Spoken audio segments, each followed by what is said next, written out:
Invito, queridos hermanos, a abrir sus Biblias en San Marcos, capítulo 10, los versículos 46 al 52. Es el texto que hace unos minutos escuchamos la lectura. Y debo confesarles que esta es una de las porciones bíblicas que más he predicado a lo largo de mi vida, y no por ello pierde vigencia. Cada vez que leo este texto y tengo la oportunidad de predicarlo a los hermanos, siempre encuentro en ella el dulce consuelo de la promesa de Cristo, que Él aún abre todavía los ojos de los ciegos y todavía nos invita a que le sigamos a Él en el camino. Este milagro, que también lo encontramos en San Mateo capítulo 20 y también en Lucas 18, aparece como el último milagro antes de que Jesús entre a Jerusalén. Recordemos que a partir del capítulo 8 de San Marcos, el Evangelio nos está mostrando el momento crucial con el cual Jesús comienza el camino, el descenso a Jerusalén. No era una visita más como las anteriores. En esta ocasión, Él iba a entregar su vida en lugar de nosotros.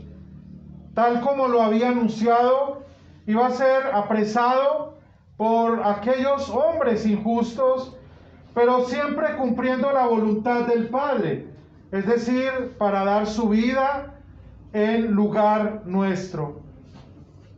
Por eso es tan importante que también como creyentes entendamos el camino a Jerusalén, y porque al final de este milagro Jesús, después de haber sanado a este hombre y haber fortalecido su fe, y al recobrar la vista, como dice allí, ahora que el hombre le sigue en el camino. Y no era un camino que pareciera fácil.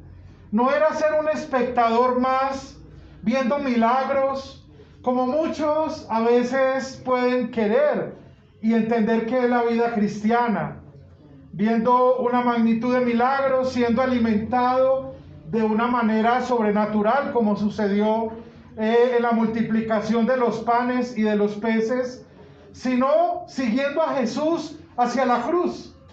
Eso es lo que hace diferente también este milagro, porque este hombre no emprendió el camino para seguir a Cristo en un camino de gloria, como muchos buscan, en un camino de plenitud, de bendiciones, donde no va a faltar nada, sino en el camino hacia la cruz. Y eso es uno de los distintivos mayores de ser un discípulo de Cristo. Es que seguimos al Señor, pero vamos con la cruz a cuesta de nosotros y vamos siguiendo las pisadas, como Pedro lo dice en su primera carta, en el capítulo 2, ¿verdad? Sigamos las pisadas de Cristo. Permítame solamente devolverme, porque he empezado con la parte final, pero quería hacerlo con el fin de que entendiéramos también el contexto donde está ubicado el pasaje del día de hoy. Pero vamos al versículo 46, donde nos anuncia la llegada de Jesús a una ciudad que era muy conocida. Una ciudad que en la época de la conquista había tenido un protagonismo, la ciudad de Jericó, una ciudad destruida que por muchos años trató de nuevamente ser edificada, pero que nunca se logró tal cosa. Y lo que sucedió ya en el tiempo del Imperio Romano es que se construye una ciudad también llamada Jericó, pero al lado de la antigua Jericó, que nosotros en el Antiguo Testamento podemos leer acerca de ella. Era una ciudad, y podríamos decir como la estación final del camino de Jesús hacia Jerusalén. para esa semana que conocemos nosotros como la Semana de Pasión. Y seguido por una multitud de personas, el evangelista nos cuenta de un hombre llamado Bartimeo, hijo de Timeo. Posiblemente era una persona muy conocida porque había estado su vida allí sentado en el camino mendigando, viviendo de la lástima y de la misericordia de aquellas personas que iban en camino precisamente hacia Jerusalén y que al verlo allí sentían compasión de él y quizá le daban algunas monedas para que él lograra al menos alimentarse. No sabemos mucho de él, pero la condición en la que él se encontraba, es decir, de ser un enfermo y de estar ciego especialmente, nos relaciona mucho con lo que el texto de Isaías y de Jeremías, también, que menciona cómo Dios abrirá los ojos a aquellos que están ciegos, nos da un gran consuelo y una esperanza. Isaías 35 nos recuerda precisamente de que los ojos de los ciegos serán abiertos. Y el texto de Jeremías nos dice que la compasión de Dios es tan grande por los suyos que Él de esta manera también restaurará a aquellos que están padeciendo. Pero no vamos a hablar de la ceguera física, sino de cómo nuestros ojos un día, al igual que los de Bartimeo, estaban ciegos.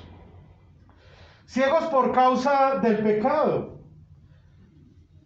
En el Evangelio de Juan, en el capítulo 8, se nos dice que la ceguera tiene una relación directa con estar en oscuridad. Y cuando Jesús sana a aquel hombre, en Juan capítulo 9, hay toda una enseñanza de Jesús acerca de lo que es la ceguera espiritual. Si de por sí estar ciego de una manera material o física es difícil, cuanto más espiritualmente. Lo que la Biblia nos dice es que todos los seres humanos por naturaleza hemos nacido ciegos. Nuestros ojos espirituales estaban cegados. Por eso no teníamos fe verdadera en Dios. Y fue Dios quien por medio del Evangelio ha abierto nuestros ojos. Y de alguna manera en este milagro que Jesús hace, vemos la manera como la fe obra para abrir nuestros ojos y para que sigamos a Jesús en el camino. Aquel hombre, según nos dice el versículo 47, emite un gran clamor a Jesús. Él comienza a gritar: Hijo de David, ten compasión de mí. ¿Qué significan estas palabras? Una oración tan sencilla, ¿verdad? Pensamos que la oración son varias palabras y que si no oramos determinado tiempo, es como si la oración no fuera efectiva. Solo unas pocas palabras, pero cada una de ellas contiene la esperanza de aquel hombre, Jesús el Salvador. Hijo de David. El hijo de David es el Mesías, ¿verdad? Aquel que Dios había prometido en el segundo libro de Samuel, que Dios enviaría a un descendiente de la casa de David y que su trono sería por todos los siglos. Y añade algo más: ten compasión de mí. La palabra compasión es sin duda la identificación con el dolor y el sufrimiento del otro. Su clamor fue sencillo, pero son palabras llenas de vida y de esperanza. Hijo de David, ten compasión de mí. No sabemos la actitud de las personas que estaban allí cuando lo reprendieron para que él se callara, y dice que él gritaba aún más: Jesús, Hijo de David, ten compasión de mí. Tanto que su clamor en medio del bullicio de tantas personas que seguían a Jesús resonó, al punto que Jesús se detuvo y mandó a llamarlo. En el versículo 49, los discípulos le dicen: ánimo, levántate, te está llamando. Esa es la dulce promesa del Evangelio.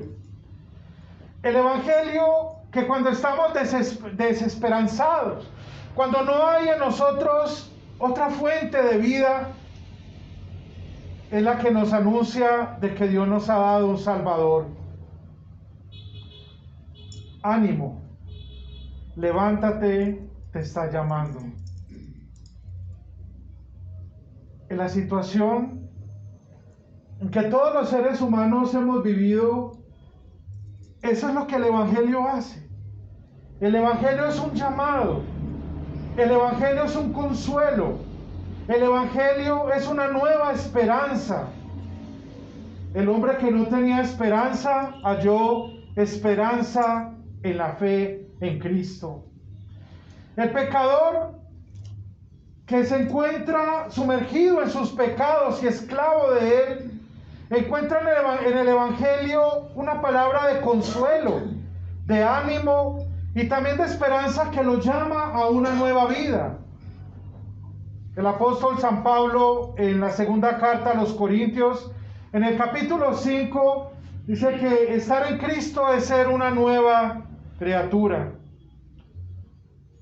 Ese es el poder que hace el Evangelio, de hacer de un ciego una persona que ahora puede ver, de hacer de un pecador perdido un hijo de Dios, al decir que nuestros pecados son perdonados. Y cuando Cristo perdona nuestros pecados y recibimos la promesa del Evangelio, nuestros ojos espirituales se abren. Por eso es que a veces decimos: ¿por qué yo no había visto esto de esta manera? ¿Y por qué esto era así? Cuando hablamos y visitamos a los hermanos y hablamos con otros creyentes, en algunas ocasiones hablamos de esto y decimos: pero ¿cómo era que en el pasado yo no entendía la palabra de Dios? ¿Cómo era que en el pasado para mí las cosas no tenían un sentido? ¿Por qué yo antes me burlaba, perseguía, me reía de las cosas de Dios y ahora amo eso?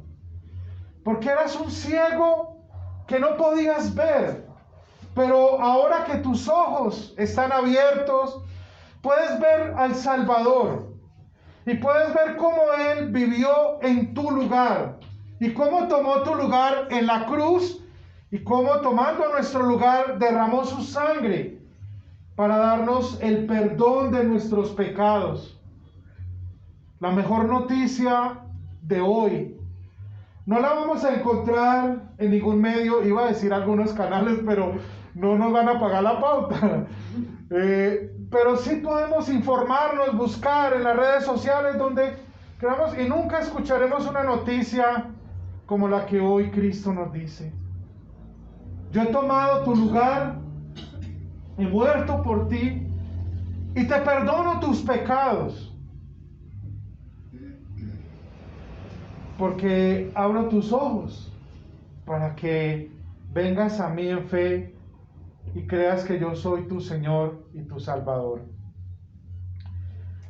El versículo 50 hay una acción de aquel hombre que dice que él, viendo que fue llamado o mandado a llamar por Jesús, arroja su capa y dio un salto. Dice en la versión Dios habla hoy, que es la que estoy leyendo, dio un salto y fue hacia Jesús. La capa en la antigüedad era el distintivo de los ciegos. Hoy es fácil para nosotros a veces identificar a un ciego porque lo vemos, exacto, con un bastón y generalmente, o en algunos casos, con anteojos oscuros. Y generalmente vemos a esta persona caminando, tratando de guiarse de esta manera y dice: ah, ya, es... Pero en aquel momento pues no existían los anteojos, tampoco este tipo de cosas, sino que ellos cubrían con este manto, con esta capa, para distinguirse como primero mendigos, como personas que no eran como acogidas dentro de la sociedad de aquel entonces, y también distinguiéndose como una persona que tenía una limitación.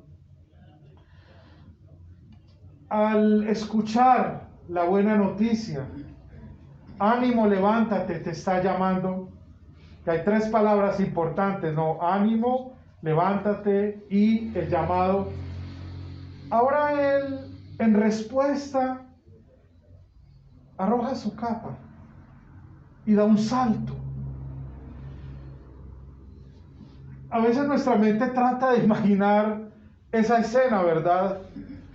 Pero creo que había tanta alegría en Bartimeo al escuchar esas dulces palabras, porque no eran palabras que decían, mira, toma una moneda más para que compres un pan. Mira, ve y te tomas una sopa, diríamos hoy en día. Sino, ánimo, levántate, te está llamando. Eso no le ofrece nada en este mundo, sino solo el Evangelio de Cristo. Y fue tanto el gozo que lo invadió al saber que Jesús lo estaba llamando, que se olvidó de su antigua condición y arrojó su capa. Y de un salto, como dice en esta versión, fue a Jesús. Queridos hermanos, esa es la fe. Lutero decía que la fe es algo vivo y que siempre está en continuo desarrollo para llevarnos a Cristo. La fe no es muerta, la fe es viva. Y vemos cómo la fe es tan activa y tan viva que al Espíritu Santo haber creado la fe en él ya no quiso estar más en la antigua condición. Si alguno está en Cristo, es nueva criatura. Lo viejo pasó, él no dijo, no, Señor, así como estoy, venga. La fe los llevó a aferrarse a Cristo. Eso es lo que hace la fe en el corazón de cada uno de ustedes. Y en el mío, por supuesto. Es como si nos empujara a Cristo. No nos deja quietos. La fe nos inquieta porque la fe es viva, no es muerta. Y aunque nuestra mirada trata de desviarse buscando esperanza en otras cosas, la fe nos dice, no busques sino a Jesús. Míralo a Él, porque Él te llama y te da el consuelo de su evangelio. Y Jesús le pregunta, versículo 51, ¿qué quieres que haga por ti? Y él le contesta, maestro, que recobre la vista. Puedes irte, por tu fe has sido salvado. Esa es la fe, queridos hermanos. La gente habla mucho de la fe. Yo escucho en el transporte público, en la fila del banco, en el supermercado, en todo lugar donde voy, escucho muchas personas que le dicen a otros, tenga fe. Pero es que la fe no es de nosotros. Como dice la palabra de Dios, la fe es un don de Dios. Nosotros no nacemos creyendo, nacemos siendo incrédulos. Nosotros no nacemos con los ojos abiertos, nacemos ciegos. Y todo esto lo obra la gracia de Dios por el Evangelio, que nos abre nuestros ojos y nos da la fe.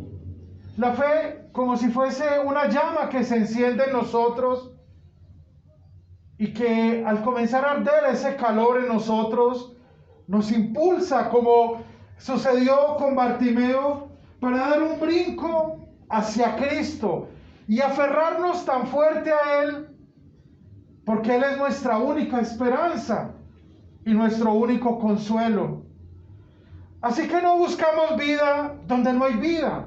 La vida está en Cristo. Él es el que abre los ojos a los ciegos. Él es el que perdona los pecados a los pecadores.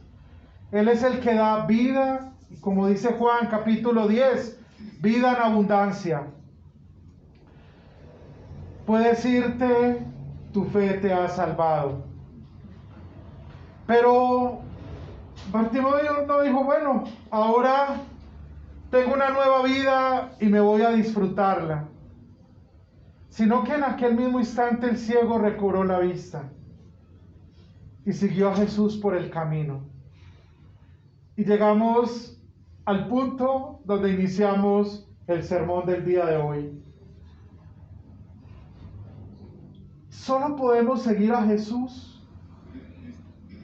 cuando nuestra fe está y descansa en Él. De lo contrario podemos prometer, yo quiero seguir a Jesús. Pero si no hemos oído su palabra de consuelo, no hemos acudido a su gracia, ¿cómo podemos seguirle? Y seguir a Jesús, como dice Lucas capítulo 14, es tomar la cruz cada día y seguirlo. Y tener la seguridad de que Él no nos va a desamparar nunca. Y recuerden lo que les dije al comienzo. ¿A dónde iba Jesús? A Jerusalén.